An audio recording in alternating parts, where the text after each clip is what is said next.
રાજકોટ મહાનગરપાલિકાની આજે સ્ટેન્ડિંગ કમિટીની બેઠક હતી।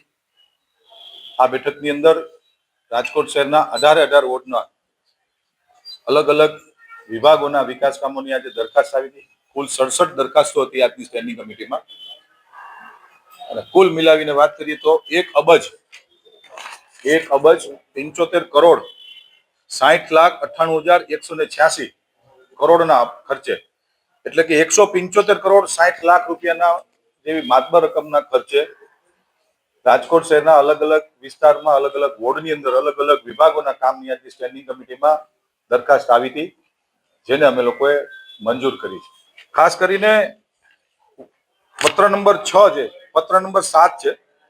રાજકોટ મહાનગરપાલિકાના વેસ્ટ ઝોન વિસ્તારના જુદા જુદા બગીચાઓ, સિનિયર સિટીઝન પાર્ક તથા બાલ ક્રીડાંગણની 1 વર્ષ માટેની જાળવણીની જે દરખાસ્ત હતી, સ્ટેન્ડિંગ કમિટીમાં વર્ષોથી અમારી ભારતીય જનતા પાર્ટીની પરંપરા રહી છે કે કોઈ પણ દરખાસ્ત ઉપર પક્ષના તમામ કોર્પોરેટરો અને શહેર ભાજપના અધ્યક્ષ ડોક્ટર માધવભાઈ દવેની અધ્યક્ષતાની અંદર આની ચર્ચા થતી હોય છે। આ દરખાસ્તની અંદર વધુ પૈસા અમને જણાતા કે 1 વર્ષ અને કુલ 33 બગીચાઓ છે, જેનો ખર્ચ 1 કરોડની આસપાસનો 1 વર્ષનો આવતો હતો। જે સ્ટેન્ડિંગ કમિટીને વધુ ખર્ચ લાગ્યો એટલે આ દરખાસ્તને અમે લોકોએ રીટેન્ડરમાં લઈ જઈએ છીએ કે ફરી વખત આનું ટેન્ડર કરવામાં આવે। ભૂતકાળમાં પણ અનેક દરખાસ્તો એવી હતી જેને અમે રીટેન્ડરમાં લઈ ગયા છીએ, જેમાં અમને ફાયદો પણ થયો છે, એટલે એને અમે રીટેન્ડરમાં લઈ જઈએ છીએ। પછી ક્રમ નંબર 18 વોર્ડ નંબર 10માં આવેલી નવી વોર્ડ ઓફિસ બનાવવાનું કામ છે, ત્યાં એમાં સ્થાનિક લેવલે વિરોધ આવ્યો છે।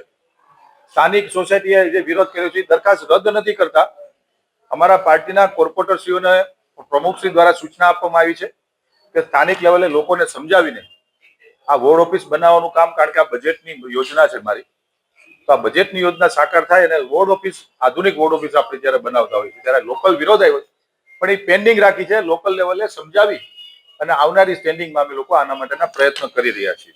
ક્રમ નંબર 51 રાજકોટ મહાનગરપાલિકાની હદમાં આવેલ મંજૂર થયેલ પ્રારંભિક આખરી રચના યોજના અંતર્ગત વાણિજ્ય વેચાણ હેતુ માટે તથા રહેણાંક વેચાણ હેતુ માટેના અલગ અલગ પ્લોટનું ઈ ઓપ્શન, કુલ 5 પ્લોટનું ઓપ્શન હતું, એમાંથી 1 પ્લોટ મહાનગરપાલિકા દ્વારા સેલ કરવામાં આવ્યો હતો, જેની નીતિ વિષયક દરખાસ્ત જ્યારે કોઈ પણ બિડર હોય છે, બિડરે જ્યારે કોર્પોરેશનમાં ભરવાના પૈસા 10% થતા હોય એની દરખાસ્ત આવી હતી, એ પણ હાલ પૂરતી અમે લોકોએ નેક્સ્ટ સ્ટેન્ડિંગ સુધી પેન્ડિંગ રાખી છે। અને ક્રમ નંબર 57 રાજકોટ પ્રાણી ઉદ્યાન મુલાકાતી પ્રવેશ દરોમાં સુધારો કરી અને લાયન સફારી પાર્કમાં પ્રવેશ દર નક્કી કરવા અંગે પત્ર હતો।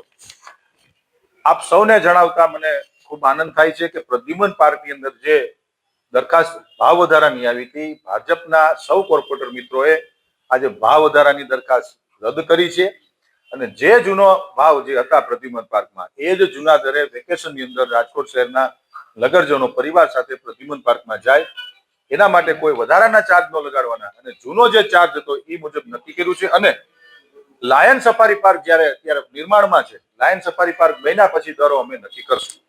કુલ મિલાવીને આજની રાજકોટ મહાનગરપાલિકાની સ્ટેન્ડિંગ કમિટીમાં અલગ અલગ વોર્ડની અંદર વિકાસ કામોની આજે અમે લોકોએ બહાલી આપી છે અને 175 કરોડ જેવી માતબર રકમના ખર્ચે અમે લોકો આજની સ્ટેન્ડિંગ કમિટીમાં કામો મંજૂર કર્યા।